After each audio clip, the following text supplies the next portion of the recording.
নির্জান, নির্জান মানে নিপূর্বক যা ধাতু অনাট প্রত্যয় করে নির্জানম।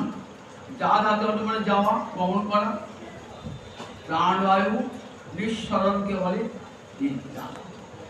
অর্থাৎ হরিদাস ঠাকুর এই লোক থেকে, এই মর্তের অনিত্য লোক থেকে নিত্য লোকে গমন করলেন, বৈকুণ্ঠে গমন করলেন।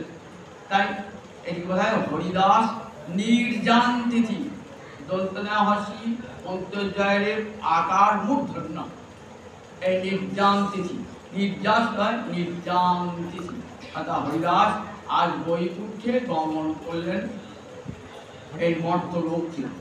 সেজন্য এই তিথিটি বৈষ্ণব জগতে বরণীয় স্মরণীয় হয়ে গেছেন হরিদাস।